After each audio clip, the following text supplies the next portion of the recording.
कि Pakistan south Asia में महंगा तरीन मुल्क है। साउथ एशिया में महंगा तरीन मुल्क पाकिस्तान है। अगर यानी महंगाई तो आप लोगों ने आमदनियां बढ़ाई, लोगों की आमदनी तो वही है, महंगाई उसी आमदनी में उसी बजट में हमें गुजारा करना है, लेकिन चीज़ें महंगी हो गई तो अजीरन बन गई ना आवाम की ज़िंदगी। कि वहाँ पर फ़लस्तीनियों के साथ जो जुल्म व सितम हो रहा है उसके बारे में मीडिया बात नहीं करता। कश्मीर में जो कुछ मुसलमानों के साथ हो रहा है भारत के असर की वजह से वहाँ पर बात नहीं होती। नतीजा ये है कि आप एक डिफेंसिव पे वो आपको आप बिडू मोर कहते हैं, आपको आंखें दिखाते हैं। अफगानिस्तान हमारा दोस्त हमसाया मुल्क है, हमने उनके साथ इंगेजमेंट हमारी है और हम इंशाल्लाह डिप्लोमेटिक जराए से जो कुछ उलझने आई हैं उनको दूर कर लेंगे। ठीक है। इस वीडियो के अंदर हमने पाकिस्तानी कर्जे की बात करनी है और चीन के रोल की बात करनी है कि क्या चाइना पाकिस्तानी कर्जा उतारने जा रहा है। पाकिस्तान आप समझ लें कि पाकिस्तान एक किस्म का मौजूदा वक्त में दिवालिया हो चुका है। हेलो फ्रेंड्स, सपना हिंदुस्तान न्यूज़ में आपका स्वागत है। इस समय पाकिस्तानी मीडिया में कोहराम मचा पड़ा है। एक तो मुल्क दिवालिया होने की कगार पे आ चुका है और खुल के पाकिस्तानी मीडिया के लोग भी कह रहे हैं कि हमारा मुल्क दिवालिया हो चुका है, अब तो चाइना का ही भरोसा है, वही हमारा सारा कर्जा उतारेगा। मगर पाकिस्तानी मीडिया के लोगों से पूछना चाहिए, अगर चाइना तुम्हारा कर्जा उतारेगा भी तो वो तुमसे बदले में क्या लेगा। चाइना कोई ऐसी चीज़ नहीं है जो फ्री में तुम्हें कोई गिफ्ट कर दे इतने सारे डॉलर। और साथ ही साथ फिजा खान भी इस बात पे गुस्सा है कि लोगों के पास रोटी नहीं है खाने के लिए और हमारे मंत्री अय्याशी कर रहे हैं, इनको कोई फिक्र ही नहीं है मुल्क का क्या हाल होने जा रहा है। ये सारी सिचुएशन इस समय पाकिस्तान में फैली हुई है। और दूसरी तरफ पाकिस्तान अफगानिस्तान बॉर्डर पे जो डूरंड लाइन है उस पर बवाल मचा पड़ा है। इसको देखने के बाद शाह महमूद कुरैशी जो पाकिस्तान के फॉरेन मिनिस्टर हैं, उन्होंने प्रेस कॉन्फ्रेंस की है और उनका डर भी साफ दिखाई दे रहा है कि तालिबान से टक्कर लेना कोई बच्चों का खेल नहीं है। इस समय पूरे पाकिस्तान में एक अफरा तफरी का माहौल फैल चुका है और किसी को कुछ नहीं पता चल रहा कि क्या किया जाए। आइए फ्रेंड्स इस वीडियो को देखते हैं। पहले हुकूमत ने मुल्क की मईशत को तबाह बर्बाद करके रख दी है और महंगाई की वजह से लोगों का जीना बहुत मुश्किल हो गया है। आज लोग महंगाई की वजह से खुदकुशियां कर रहे हैं। मिनी बजट पर कोई बहस नहीं कराई गई। मिनी बजट के बिल को स्टैंडिंग कमेटी में जाना चाहिए था और बिल के ज़रिए स्टेट बैंक को IMF कंट्रोल करेगा, जिसकी नालायकी ने अवाम की ज़िंदगी मुश्किल तरीन बना दी है। हुकूमत और जो हुकूमती वुज़रा हैं वो दावा करते हैं कि जी पाकिस्तान अब भी दुनिया में सस्ता तरीन मुल्क है, कि पाकिस्तान साउथ एशिया में महंगा तरीन मुल्क है। साउथ एशिया में महंगा तरीन मुल्क पाकिस्तान है। अगर हुकूमत ये एक्सेप्ट करेगी तो फिर ही महंगाई से जान छुड़ाने के तरीके सोचेगी। हुकूमत तो ये मानने को बिल्कुल तैयार नहीं कि महंगाई की जिम्मेदार PTI की हुकूमत है। लेकिन मेरा इनसे एक सीधा सा सवाल है, वो ये कि आपका कहाँ मान लिया कि सारी दुनिया में महंगाई, बहुत ज़्यादा महंगाई हुई, पाकिस्तान से ज़्यादा ही, चले ये भी मान लेते हैं, लेकिन आप ये ज़रा बता दें कि क्या जिन ममालिक के आप एग्जांपल्स देते हैं वहाँ लोगों की जो आमदन है वो पाकिस्तान से ज़्यादा नहीं है? बिल्कुल है, इसलिए उन्हें शायद महंगाई ज़्यादा तंग नहीं करेगी। लेकिन पाकिस्तान में आमदन तो पहले ही कम है और महंगाई ने इसे न होने के बराबर कर दिया। नहीं, महंगाई तो आप लोगों ने आमदनियाँ बढ़ाई, लोगों की आमदनी तो वही है, महंगाई उसी आमदनी में उसी बजट में हमें गुजारा करना है, लेकिन चीज़ें महंगी हो गई तो अजीरन बन गई ना आवाम की ज़िंदगी, बहुत मुश्किल हो गया। और वज़ीर साहब, गरीब आदमी का जो 2 वक्त की रोटी पूरी करना है ये भी बहुत मुश्किल है। अब वो 2 वक्त की रोटी भी नहीं खा पा रहे बेचारे लोग। कुछ करीब देने के लिए कुछ सोचें। अवाम आपकी तरफ देख रही है और अपोजिशन भी इसी महंगाई के खिलाफ एहतजाजी तहरीक चलाने जा रही है। चले चाहे वो कैश करवा रहे हैं, लेकिन कैश करवाने का मौका भी तो दिया जा रहा है ना।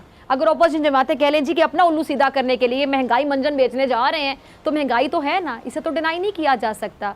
और हुकूमत के जो लोग हैं जो बहुत ज़्यादा सेंसिबल है, समझ बूझ रखते हैं, उनको पता है कि इस टाइम पे हुकूमत की वजह को दुखती रहे तो वो महंगाई है। ये है कि हमारी जो लीडरशिप है, चाहे वो अपोजिशन में है चाहे वो हुकूमत में है, एक ऐसी गुलामाना जहनीत रखती है कि वो पाकिस्तान के अवाम को तो कोसती है। पाकिस्तान में तो एक दूसरे को ये आंखें दिखाते हैं, लेकिन ये जो इंटरनेशनल लेवल पर जो ब्लैक मेलिंग है और वहाँ पर जो मुसलमानों का खून किया जा रहा है या ये जो जंगें लड़ी जा रही हैं मुनाफे के लिए, पैसे के लिए, हमारा तो कोई भी लीडर आईना नहीं दिखा रहा कि वहाँ पर फ़लस्तीनियों के साथ जो जुल्म व सितम हो रहा है उसके बारे में मीडिया बात नहीं करता। कश्मीर में जो कुछ मुसलमानों के साथ हो रहा है भारत के असर की वजह से वहाँ पर बात नहीं होती। सबसे पहले तो हमें अपने गिरेबानों में आवाम को देखना चाहिए कि जिनको हमने लीडरशिप दी हुई है, जिनको हम अपना मसीहा समझते हैं, वो तो इंतहाई बुज़दिल और गुलामाना जहनीत के हामिल लोग हैं। वहाँ पर जाके पनाह लेते हैं, वहाँ पर जाकर अपनी इन्वेस्टमेंट्स करते हैं क्योंकि वो इनको प्रोटेक्ट करते हैं। वो हमारा क्या ख्याल करेंगे जनरल साहब? नतीजा ये है कि आप एक डिफेंसिव पे वो आपको आप बिडू मोर कहते हैं, आपको आंखें दिखाते हैं। हमारा फेथ ये तो है नहीं ना, हम तो ये कहते हैं, हमारे लीडर ये समझते हैं कि अगर अमेरिका खुश होगा तो हम यहाँ पे इलेक्शन भी जीत लेंगे, अमेरिका खुश होगा तो हमारी हुकूमत भी चलती रहेगी। ये एक गलतफहमी दूर होनी चाहिए। हमारे लीडर्स को अपने अवाम की ताकत के ऊपर कतन कोई भरोसा नहीं, और बात भी नहीं करते अवाम। सॉरी मैं आपकी बात काट रहा हूं जनरल साहब, मुझे बताएं किस लीडर ने किसी अपनी तकरीर में आकर अमेरिका की ये जो हिपोक्रेसी है, वेस्ट की ये जो हिपोक्रेसी है कि वो पैसे के लिए जंगें लड़ते हैं और यहाँ पर लोगों को मारते हैं, कोई कभी किसी ने कोई जिक्र किया? कभी किसी ने कोई बात की? नहीं, वो कभी ये जिक्र नहीं आएगा क्योंकि उनके अपने मफाद। अब अफगानिस्तान की सूरत हाल और अफगान तालिबान के हवाले से और इस पूरे मामले पर इन्होंने क्या कहा, एक शॉर्ट क्लिप शाह महमूद कुरैशी साहब की पूरी प्रेस कॉन्फ्रेंस का क्रिस्प लेते हैं, फिर उसके बाद मैं डिटेल में आपके सामने रख दूंगा कि तालिबान को क्या पैगाम दिया गया है पाकिस्तान के वजीर खारजा की जानिब से। हम खामोश नहीं हैं, बाढ़ हमने लगाई है और वो इंशाल्लाह हमारी काविश जारी रहेगी। अफगानिस्तान हमारा दोस्त हमसाया मुल्क है, हमने उनके साथ इंगेजमेंट हमारी है और हम इंशाल्लाह डिप्लोमेटिक ज़राए से जो कुछ उलझने आई हैं उनको दूर कर लेंगे। ठीक है, कुछ लोग हैं जो उसको उछालना चाहते हैं, हम समझते हैं उसको उछालना पाकिस्तान के मफाद में नहीं है, लेकिन जो हमारे इंटरेस्ट हैं हम उसको प्रोटेक्ट करेंगे। बड़ी वाज़ेह पोजीशन है, हम किसी कैंप पॉलिटिक्स का हिस्सा ना थे ना बनना चाहते हैं। पाकिस्तान ने बेहतरी के किरदार में पहले भी रोल प्ले किया। चीन के साथ हमारे ताल्लुकात की अहमियत से अमेरिका पूरी तरह वाकिफ़ है, वो जानता है कि हमारे चीन के साथ कैसे ताल्लुकात हैं। ये ज़ीरो सम गेम नहीं है। सबके अंदर उनसे जब सवाल हुआ तो वजीर खारजा ने कहा कि पाक अफगान सरहद पर तालिबान की जानिब से खारदार बाढ़ उखाड़ने के मामले पर हम खामोश नहीं हैं। ये अगर किसी को लग रहा है कि पाकिस्तान चुप बैठा तमाशा देख रहा है तो ऐसा नहीं है। सिफारती सतह पर मामले को हल करने की कोशिश कर रहे हैं, डिस्कशन कर रहे हैं जैसे मुल्कों में होता है। ये नहीं कि होश के बजाय इस सारे के सारे मामले में जोश से काम लें। और प्रेस कॉन्फ्रेंस के दौरान वजीर खारजा का कहना था कि पाकिस्तान और अफगानिस्तान की सरहद पर पैदा होने वाली सूरत हाल से हम आगाह हैं, नजर रखे हुए हैं। शरपसंद नासिर मामले को हवा देना चाहते हैं। इस टीटीपी बीच में शामिल होकर खराब कर रही है, फिर इसमें इंटरनेशनल मीडिया, भारतीय मीडिया अपना हिस्सा डाल रहा है और इसके अंदर उन्होंने कहा कि हम ऐसा नहीं चाहते। हम सिफारती सतह पर इस मामले को देख रहे हैं और पाकिस्तान के मफादात का तहफ्फुज़ कर रहेंगे। इस वीडियो के अंदर हमने पाकिस्तानी कर्जे की बात करनी है और चीन के रोल की बात करनी है कि क्या चाइना पाकिस्तानी कर्जा उतारने जा रहा है।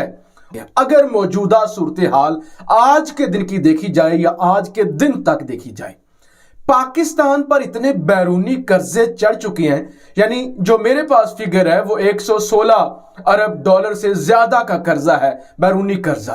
अगर टोटल पाकिस्तानी रुपयों में यह कर्जा देखा जाए अंदरूनी और बैरूनी, तो ये 50 ट्रिलियन रुपए से ज्यादा का हो चुका है। नौबत अब ये आ चुकी है कि आपके मुल्क का स्टेट बैंक IMF के कंट्रोल में जा चुका है। सादा अल्फाज यही बनते हैं कि आपका अपना स्टेट बैंक आपके बस में नहीं है। कर्जे बढ़ते जा रहे हैं, कर्जे बढ़ते जा रहे हैं। अगर सादा अल्फाज में आपको बताऊं ना, पाकिस्तान आप समझ लें कि पाकिस्तान एक किस्म का मौजूदा वक्त में दिवालिया हो चुका है। दो तरीके हैं, एक तो पाकिस्तान ये डिक्लेयर कर दे कि पाकिस्तान एक दिवालिया मुल्क है, यानी पाकिस्तान दिवालिया हो चुका है, ध्यान से सुनिएगा, या फिर पाकिस्तान की हुकूमत लोगों पे इतने टैक्स लगाए, कोरोना ज़्यादा लोग, यानी कोरोना से मैशत का भट्ठा बैठ गया हुआ है, इतने टैक्स लगाए अपने लोगों पर कि उनका खून निचोड़ ले। अब ये मसले का हल नहीं है क्योंकि मुल्क के अंदर जमहूरी हुकूमत है, फिर इलेक्शन भी होना है, अवाम को भी मुंह दिखाना है इमरान खान ने, और जिस तरह से इमरान खान डिफेम हो रहा है तो ये भी पाकिस्तान नहीं कर सकता।